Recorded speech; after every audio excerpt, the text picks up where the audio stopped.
Alamin, alhamdulillahi wa kafa, wassalatu wassalamu ala rasulillahil mustafa wa ala alihi wa sahbihi wa man wafa. Ashhadu an la ilaha illallah wahdahu la syarika lah wa ashhadu anna muhammadan abduhu wa rasuluh la nabiyya wa la rasula ba'dah, amma ba'd.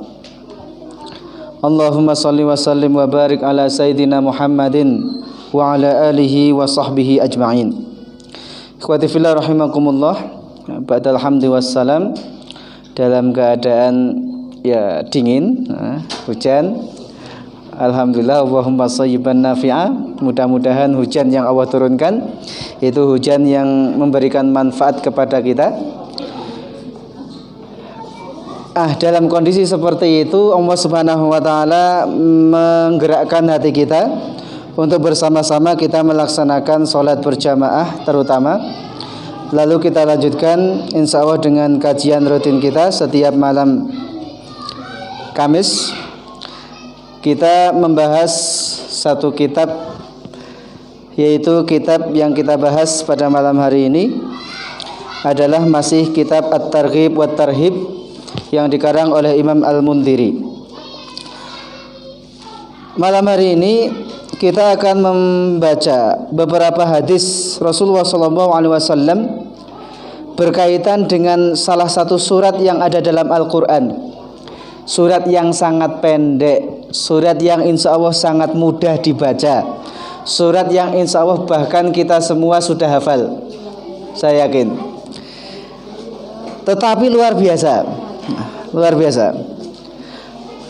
Yang pertama, hadis yang diriwayatkan oleh Abu Hurairah radhiyallahu anhu qala, aqbaltu ma'a Rasulillah sallallahu alaihi wasallam. Abu Hurairah bercerita, aku pernah datang bersama Rasulullah. Fasami'a rajulan yaqra'u qul huwallahu ahad, Allahus samad, lam yalid wa lam yulad wa lam yakul lahu kufuwan ahad. Lalu Rasulullah mendengar ada orang yang membaca surat apa tadi? Al-Ikhlas. Ada di sini yang belum hafal surat Al-Ikhlas? Saya yakin semuanya sudah hafal surat Al-Ikhlas. Bahkan mungkin jadi surat favorit.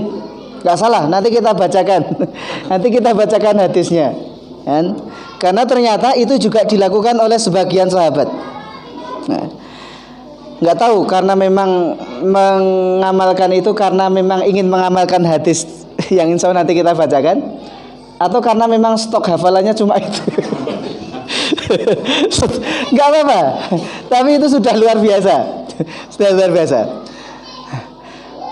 Abu Hurairah bercerita, saya pernah datang bersama Rasulullah, lalu mendengar ada orang baca surat Al-Ikhlas. Faqala Rasulullah sallallahu alaihi wasallam wajabat. Lalu Rasulullah sallallahu alaihi wasallam mengatakan wajabat, telah wajib.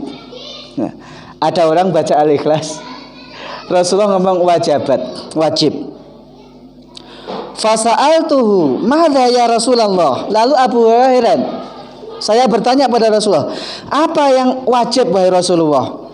Faqala al-jannah, surga. Bayangkan, orang baca Al-Ikhlas, Rasulullah langsung mengatakan wajabat, wajib baginya surga. Al-Ikhlas yang kita semua hafal, Bapak, Ibu-ibu hafal semua, alhamdulillah. Kan? Itu luar biasa, jangan ditinggalkan. Ini juga bentuk salah satu bentuk kasih sayang Rasulullah SAW. Rasulullah itu mengajarkan kepada kita, semua diajarkan. Cara masuk surga yang berat, jihad, dzirwatu sanamihi, puncak segala amal itu adalah jihad fisabilillah, berperang. Tapi juga Rasul mengajarkan yang ringan-ringan. Termasuk dalam hadis ini Rasulullah mengajarkan kepada kita yang ringan. Bahkan ketika ada orang baca surat Al-Ikhlas, Rasul sampai mengatakan wajabat, wajib baginya surga. Terus bagaimana? Yuk kita kejar semua. Oh, Rasulullah menyuruh kita untuk berjihad. Kalau memang ada kemampuan ke situ, jihad dengan tenaga, dengan harta. Rasulullah menyuruh kita sedekah, sedekah. Termasuk ketika Rasulullah SAW menyuruh atau menjelaskan kepada kita tentang fadilah keutamaan surat Al-Ikhlas ini, yuk kita baca. Nah, saya nggak tahu kalau baca surat Al-Ikhlas pun nggak sanggup, terus harus surat apa lagi yang suruh dibaca? Ya. Ada nggak orang yang baca Al-Ikhlas nggak sanggup? Wah, saya sibuk, saya nggak sempat untuk baca surat Al-Ikhlas. Kalau surat Al-Ikhlas juga sudah nggak sempat, apalagi surat yang lain. Paham ya? Jadi ini bentuk kasih sayang Rasulullah SAW, bahwa Rasulullah mengajarkan semuanya. Apa saja yang bisa menyebabkan orang masuk surga. Ada yang mungkin berat, ada yang menengah, ada yang ringan. Bisa dilakukan oleh semuanya. Kejar, lakukan. Nah, jangan sampai diabaikan begitu saja. Ya. Dalam riwayat yang lain, Rasulullah SAW bersabda, An Abi Ayyub radhiyallahu anhu qala Rasulullah sallallahu alaihi wasallam, ayajizu ahadukum an yaqra'a fi lailatin thulutsal Qur'an. Dari Abu Ayyub radhiyallahu anhu,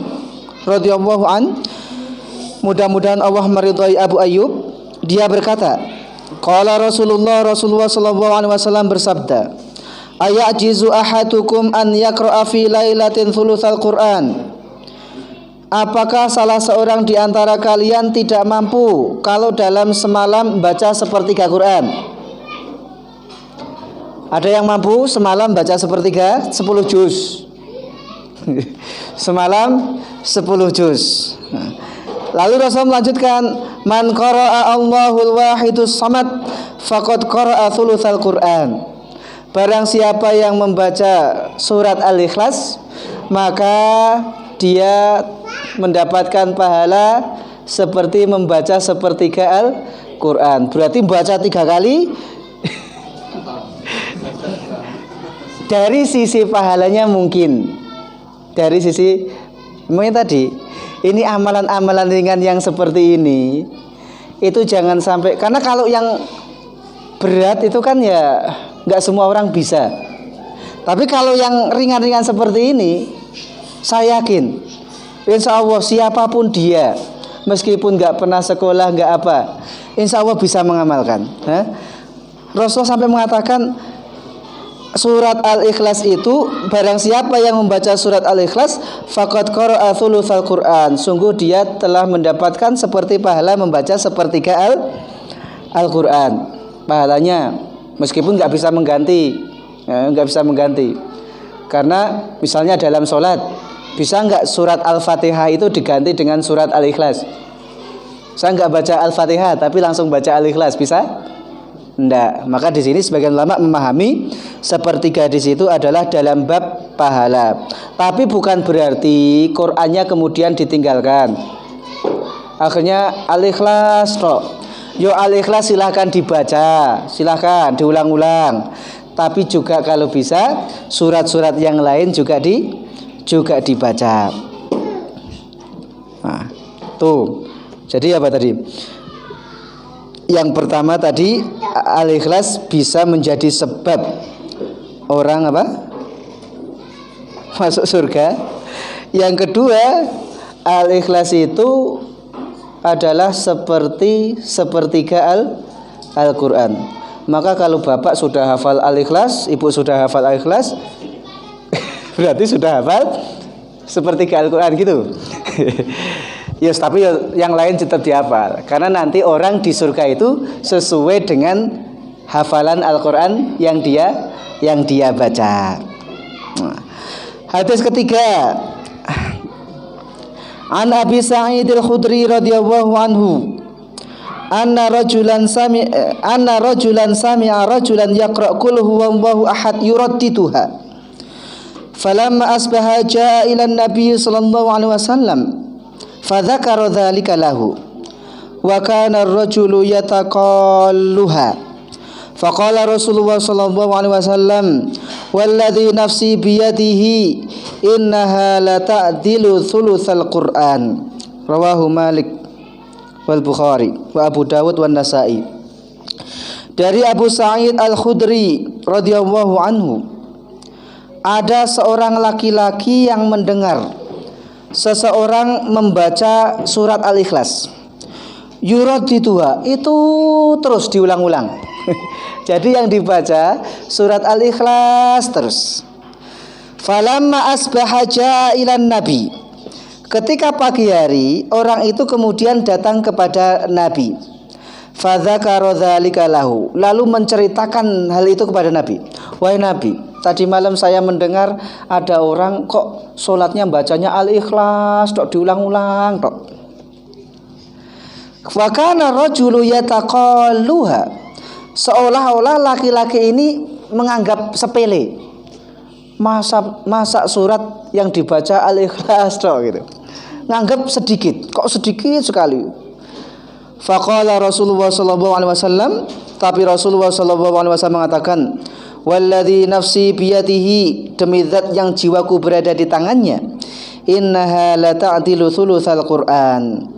Sesungguhnya surat Al-Ikhlas itu sama dengan sepertiga Al-Qur'an. Jadi jangan menyepelekan amal, ya. Jangan pernah menyepelekan amal sekecil apapun. Jangan pernah menyepelekan orang lain karena kita melihat, oh amalnya kok sedikit sekali. Jangan. Karena kita nggak tahu. Kita nggak tahu. Bisa jadi amalan yang kelihatannya sederhana itu ternyata itu amalan yang diterima oleh Allah Subhanahu wa taala. Bisa jadi amalan kita banyak kelihatannya.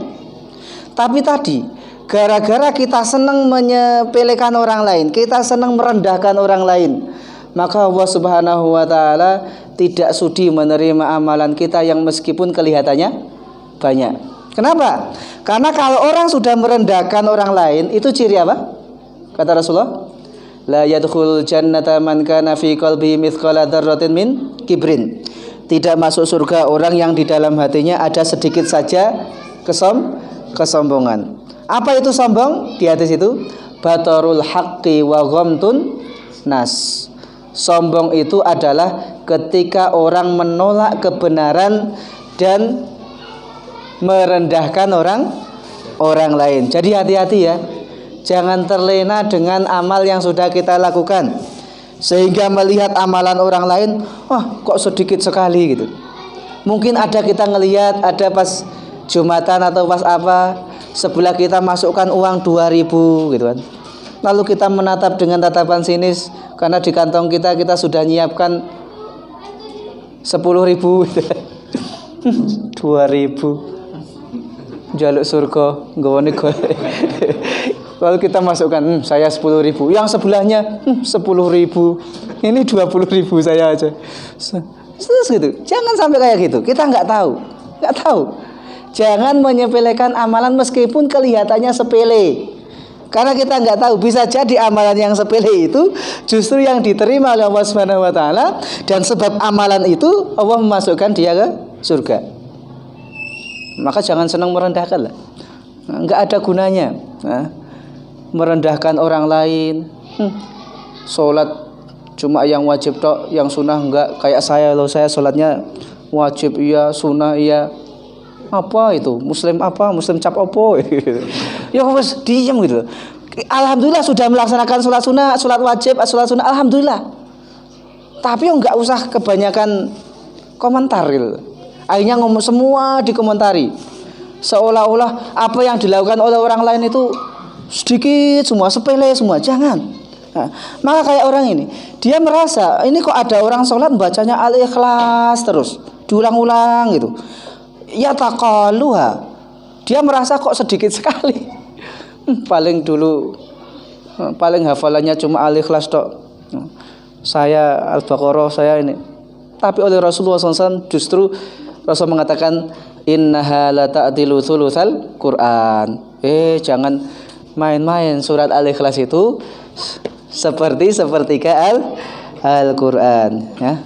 Sedekah ya kayak gitu, jangan menyepelekan. Jangan, kita nggak tahu Kita nggak tahu amalan mana yang diterima oleh Allah. Maka jangan sampai misalnya kita sudah niat sedekah tapi cuma uang 1.000. Aduh, masuk 1.000 untuk apa? Sementara kebutuhan masjid 1 miliar gitu. Ya kita nggak tahu gitu loh. Ya wes sudah niat 1.000 karena memang punyanya cuma 1.000. Karena bisa jadi yang sedikit itu justru sebenarnya lebih banyak dibandingkan yang sedekahnya lebih banyak. Bisa jadi.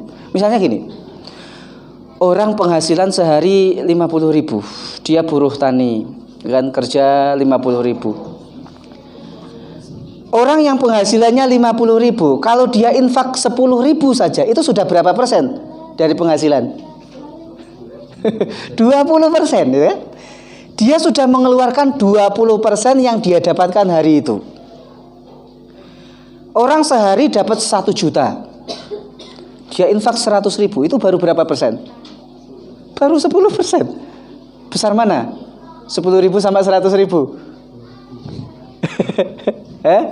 Ya. Nominalnya bisa 100.000. Tapi kalau kita hitung persenannya, oh dia sehari 1 juta, sehari 1 juta. Ketika dia mengeluarkan 100.000 itu baru 10%. Tapi yang ini penghasilannya cuma 50.000, tapi dia berani infak 10.000, itu sudah 20% dari penghasilan. Tuhan besar. Kak, jangan sepelekan ya. Pokoknya fokus dengan diri kita. Nah, fokus dengan amal kita. Jangan terlalu sering kita komentar dengan yang dilakukan oleh orang lain. Jangan apalagi menyepelekan apa yang dilakukan oleh orang lain. Jangan. Nah, kita nggak tahu. Tahu-tahu nanti di akhirat, ternyata yang kita rendahkan dulu, yang kita sepelekan, yang kita jelek-jelekkan, ternyata justru amalnya yang diterima oleh Allah Subhanahu wa taala. Kita nggak tahu. Ya. Hadis berikutnya. Wa an Anas bin Malikin radhiyallahu anhu, dari Anas bin Malik. Anas bin Malik ini siapa?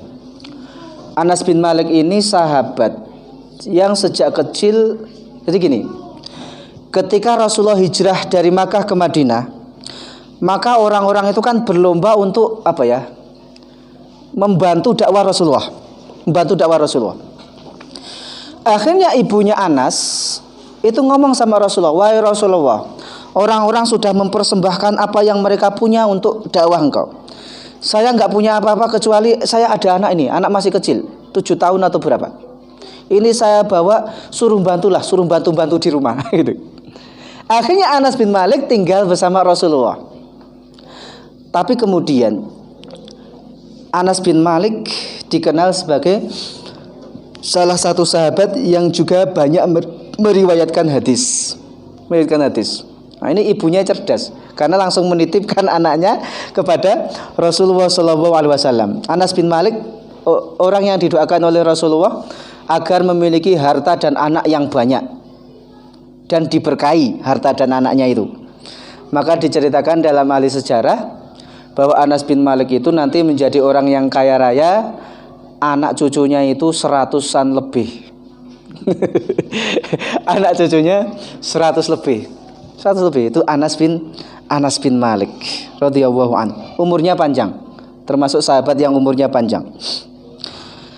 Anas bin Malik meriwayatkan anna Rasulullah sallallahu alaihi wasallam qala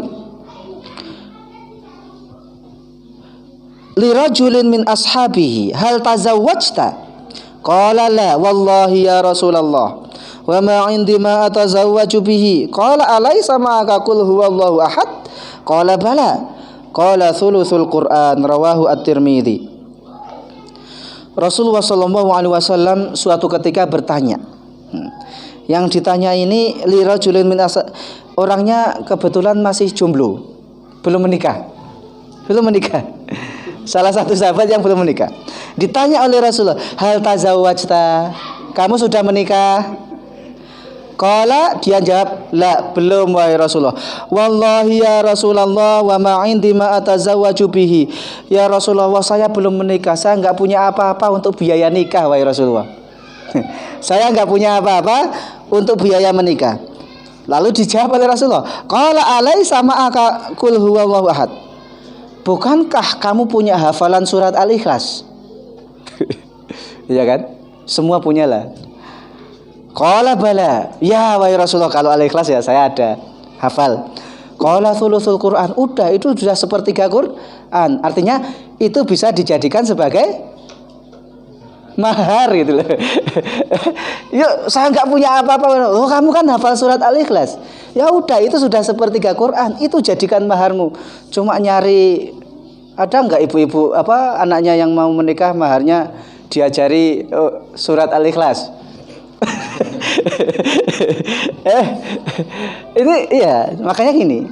Mahar itu sebagian membolehkan mahar tidak harus berupa uang atau tidak harus berupa emas, tapi juga bisa berupa jasa lah gitu. Seperti Nabi siapa yang maharnya berupa jasa? Nabi Musa. Nabi Musa ketika menikah maharnya apa? Menggembala. Ya, menggembala selama 8 tahun tapi digenapkan 10 tahun.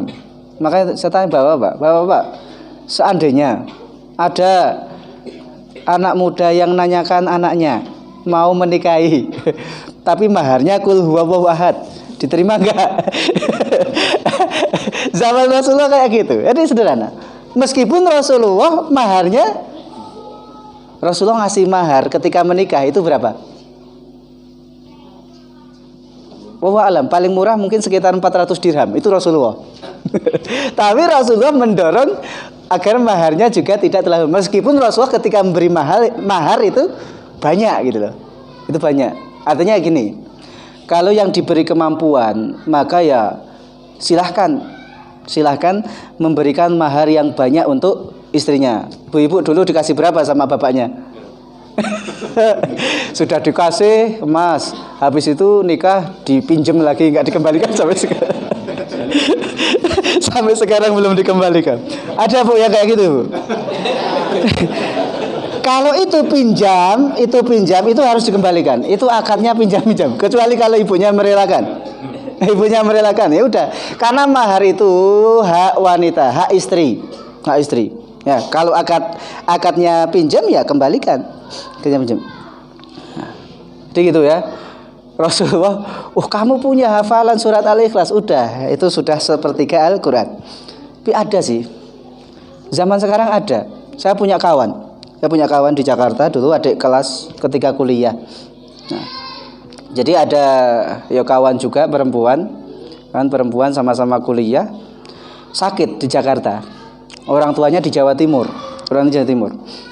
Akhirnya pas orang tuanya ke Jakarta, ini kan mana nggak ada yang nunggui anaknya yang sakit itu. Akhirnya anak itu dinikahkan sama kawan ini, sama kawan. Ya nikahnya saya nggak menyaksikan, cuma kawan-kawan menyaksikan nikahnya ya pas itu sekalian nunggui sakit, maharnya suruh baca surat apa gitulah, surat pendek punya. Itu maharnya kayak gitu. Ada. Ya, jadi tidak mengapa seandainya ada yang siap, bahwa mahar tidak harus berupa uang, tidak harus berupa emas. Boleh juga dengan yang seperti ini kalau dia ridho, kalau dia rela. Cuma nggak tahu ya, mungkin. Dah. Yang selanjutnya, hadis selanjutnya. Wa ruwiya an Mu'adz ibn Anas al-Juhani radhiyallahu anhu an Rasulillah sallallahu alaihi wasallam. Man qara'a qul huwallahu ahad hatta yakhtimaha 10 marrat banallahu lahu qasran fil jannah. Dari Mu'adz ibn Anas al-Juhani radhiyallahu anhu, dari Rasulullah sallallahu alaihi wasallam, beliau bersabda, barang siapa yang membaca qul huwallahu ahad hatta yakhtimaha sampai selesai, 10 marratin 10 kali, banallahu lahu qasran fil jannah, Allah membangunkan untuknya surga, istana di surga. Bayangkan, ini cara-cara semua diajarkan oleh Rasulullah SAW. Ya, ada yang ringan, semua orang bisa, tapi belum tentu semua orang juga melakukan. Banyak ada, misalnya setelah selesai wudhu, ada doa yang dibaca. Kalau orang selesai wudhu lalu membaca doa itu, maka dibukakan untuk dia pintu surga yang 8, diperbolehkan masuk dari pintu mana saja yang dia suka. Doanya gimana coba?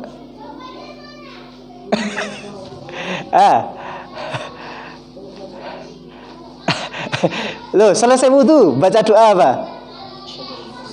Asyhadu an la ilaha illallah wahdahu la syarikalah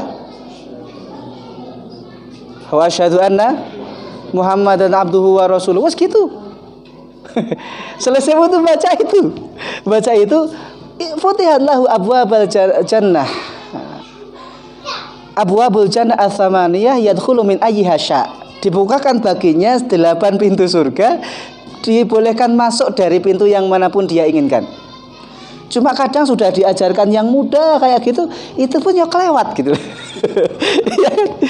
Mas betul gitu ya. Kelewat gitu. Maka kejar, kita nggak tahu itu. Kita nggak tahu. Yang ringan-ringan itu ya dikejar. Yang berat-berat kalau bisa yuk kejar itu. Kita nggak tahu mana yang diterima oleh Allah. Bisa jadi salah satu diterima oleh Allah dan itu menjadi sebab Allah memasukkan kita ke surga gitu. Nah, baca Al-Ikhlas, Qul huwallahu ahad. Nah, sebelum tidur itu juga disunahkan untuk membaca ini. Qul huwallahu ahad, Qul a'udzu birabbil falaq, Qul a'udzu birabbin nas. Ditiupkan, diusapkan ke seluruh tubuh. Baca 3 kali. Cuma yo kalau ditanya satu-satu, saya nggak yakin 50%.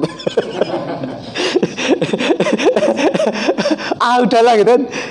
Itulah setan itu. Baca Al-Ikhlas itu kayak kesuwen gitu kan, udah kadung ngantuk gitu. Al-Ikhlas itu pun kadang terasa lama itu. Udah ya, baca. Nah, hadis selanjutnya. Ya, boleh. An Aisyah radhiyallahu anha, anna Nabiy sallallahu alaihi wasallam ba'atha rajulan ala sariyatin wa kana yaqra'u li ashabihi fi salatihim fayakhtimu bi qul huwallahu ahad. Falamma raja'u dzakaru dzalika lin Nabiy sallallahu alaihi wasallam faqala saluhu li ayyi shay'in yasna'u dzalik. Fasa'aluhu faqala li annaha sifatur rahman wa ana uhibbu an aqra'a biha. Faqala an-nabiyyu sallallahu alaihi wasallam akhbiruhu innallaha yuhibbuh. Rawahu al-Bukhari wa Muslim. Dari Aisyah radhiyallahu anha. Aisyah ini siapa? Salah satu istri Rasulullah sallallahu alaihi wasallam, putri dari Abu Bakar As-Siddiq radhiyallahu an. Aisyah radhiyallahu anha salah satu wanita yang paling dicintai oleh Rasulullah SAW. Sehingga ketika Rasul ditanya siapa wanita yang paling kau cintai, maka jawabnya Aisyah. Wa minar rijal abuha. Kalau dari kalangan laki-laki, ayahnya. Jadi orang yang paling dicintai oleh Rasulullah, anak dari orang yang paling dicintai oleh Rasulullah SAW. Maka aneh kalau ada orang, mereka ngakunya masih beragama Islam, tapi kerjaannya mencela Aisyah radhiyallahu anha. Aneh. Bagaimana dia mencela istri Rasulullah SAW? Bagaimana dia mencela orang yang sangat dicintai oleh Rasulullah SAW? Seperti yang dilakukan oleh orang-orang. Ada kelompok yang senangnya itu mencela sahabat. Abu Bakar dicela, Umar dicela, Utsman dicela, Aisyah, Hafsah, semuanya dicela. Kelompok apa? Syiah. Maka hati-hati. Kelompok Syiah. Penampilannya mereka pakai jubah. Dan ya, belum lama juga ada syekhnya itu datang ke Indonesia. Disambut pada salaman itu. Ya. Maka hati-hati. Mereka ketika berdoa itu kadang isi doanya itu adalah celaan kepada Abu Bakar, celaan kepada Umar. Kalau kita nggak tahu, lalu kita amin-aminkan aja. Itu yang bahaya. Maka mengaminkan doa itu kalau kita tahu artinya silahkan. Nah, atau kita percayalah dengan orangnya, aminkan, nggak apa. Rasulullah pun kadang mengaminkan. Tapi kalau kita nggak tahu, ketemu, yang penting pakai bahasa Arab. Akhirnya diaminkan semua. Saya punya kawan, cuma dia senang iseng. ketika di kampung dia iseng suruh baca doa. Dia membaca itu pelajaran bahasa Arab gitu. Wes hadza kitabun amin gitu. Ini buku, ini kursi, ini. Dia iseng aja. Itulah pentingnya kita belajar itu. Maka Aisyah radhiyallahu anha, Masya Allah, wanita yang berkah. Bahkan kalungnya pun berkah. Pernah dengar cerita kalungnya Aisyah? Aisyah itu punya kalung. Sebagian mengatakan itu pinjam sama saudarinya Asma. Nah, kalungnya itu apa ya? Itu dari Yaman, nah, batu permata, semacam permata dari Yaman. Suatu ketika Rasulullah SAW akan memerangi Bani Mustalik, maka yang diajak waktu itu adalah Aisyah radhiyallahu anha. Ketika dalam perjalanan itu kalungnya hilang. Dilihat kalungnya nggak ada, jatuh. Akhirnya mengadu sama Rasulullah, wahai Rasulullah, kalung saya hilang. Nah, kalung kesayangan. Biasa kan ibu-ibu punya barang dari luar negeri misalnya, itu kan barang kesayangan. Kok hilang? Yang dilakukan Rasulullah apa? Pasukan mau memerangi Bani Mustalik. Berhenti semuanya. Kenapa? Kalungnya Aisyah hilang. Lalu malam-malam nyari kalung ya nggak ketemu, dicari kemana-mana. Pas di situ itu tempat yang nggak ada air. Maka banyak pasukan yang protes. Wah, gimana wahai Rasulullah, masa kita berhenti di tempat yang nggak ada air? Hanya gara-gara karena ingin mencari sebuah kalung. Protes. Abu Bakar, oh ini gara-gara anakmu kalungnya hilang, kita harus berhenti di sini nggak ada air lagi. Tapi Rasulullah nyantai aja. Rasulullah malah tidur di pangkuan Aisyah. Bayangkan, pasukan di stop, pasukan berhenti. Kenapa? Kalung Aisyah hilang. Cari nggak ketemu. Rasulullah nyantai aja, tidur di pangkuan Aisyah. Maka nggak apa-apa, bapak sekali tidurlah di pangkuan istri. Ya, Rasulullah pun seperti itu.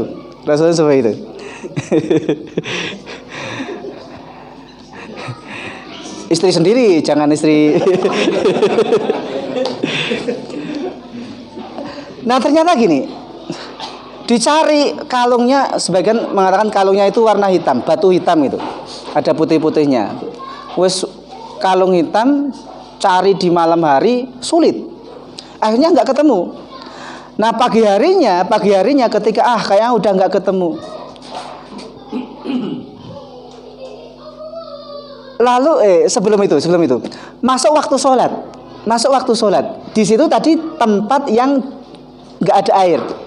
Maka turunlah kemudian rukhsah untuk tayamum. Jadi ayat disyariatkannya tayamum itu ya berkahnya kalungnya Aisyah yang hilang itu.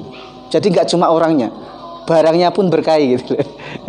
Itu sampai menjadi sebab disyariatkannya tayamum. Baru keesokan harinya ketika berdiri, udah kayaknya nggak ketemu, kita pulang. Ternyata ketika untanya ininya berdiri, ternyata kalungnya ada di bawah hewan tadi. Tapi tadi itu qadarullah. Itu juga kalung yang nanti ketika hilang kemudian terjadi fitnah kepada Aisyah itu. Haditsatul ifki itu. Berita dusta bagaimana Aisyah difitnah, yang kemudian turun ayat yang membebaskan Aisyah dari tuduhan tersebut. Saya lanjutkan. Hanya jangan, hati-hati ya, kalau ada orang yang mencela sahabat, ada orang yang mencela Aisyah, Abu Bakar, Hafsah, Umar, maka hati-hati. Nah, itu bukan bagian dari agama Islam. Meskipun mereka seolah-olah seperti orang Islam. Anna Nabiya sallallahu alaihi wasallam ba'atha rajulan ala sariyatin wa kana yaqra'u li ashabi fi salatihim fayahtimu bi qul huwallahu ahad. Nabi ngutus sariyah itu pasukan. Pasukan. Lalu biasanya di pasukan itu ada pimpinannya. Nah, pimpinan itu nanti yang dia mimpin perang, mimpin ketika dia jadi imam. Lalu diceritakan ketika dia jadi imam itu pasti mengakhiri bacaannya dengan kul huwallahu ahad. Nah, di sini para ulama ada yang menjelaskan orang itu setiap rakaat baca 2 surat. Yang pertama surat apalah terserah, yang kedua surat Al-Ikhlas. Nanti rakaat kedua ayat pertama ayat surat pertama membaca surat yang lain, lalu dilanjutkan surat Al-Ikhlas. Nah, ada juga yang mengatakan orang ini setiap rakaat terakhir itu bacanya surat Al-Ikhlas. Kalau kita sholat isya, maka rakaat kedua dia akan membaca surat Al-Ikhlas. Sholat maghrib rakaat kedua baca surat, pokoknya surat Al-Ikhlas terus. Falamma raja'u dzakaru dzalika lin-nabi. Ketika pulang, lalu ditanyakan kepada Nabi. Nah, wahai Nabi, ini panglima kita setiap ngimami pasti Al-Ikhlas terus yang dibaca. Lalu Rasulullah tidak langsung menyalahkan. Saluhu li ayyi sahiin yasna'u dzalik. Tanya dia, kenapa dia melakukan itu? Kenapa senantiasa membaca surat Al-Ikhlas? Fasa'aluhu faqala li'annaha sifatur rahman. Lalu dia ngomong, kenapa saya senantiasa membaca surat Al-Ikhlas? Li'annaha sifatur rahman. Karena surat Al-Ikhlas itu berisi sifat-sifat Ar-Rahman, sifat-sifat Allah Subhanahu wa taala. Qul huwallahu ahad. Katakanlah Allah yang Maha Esa. Allahus Samad. Allah tempat menggantungkan harapan. Lam yalid. Allah tidak beranak. Walam yulad, tidak diperanakkan. Walam yakullahu kufuwan ahad, tidak ada suatu apapun yang setara dengannya. Jadi semuanya saya senang dengan surat itu karena surat itu semuanya berisi tentang sifat-sifat Ar-Rahman. Wa ana uhibbu an aqra'a biha, sehingga saya senang dalam salat saya membaca ayat-ayat yang isinya menjelaskan tentang sifat-sifat Allah Subhanahu wa taala. Faqala an-nabiy sallallahu alaihi wasallam akhbiruhu innallaha yuhibbuh.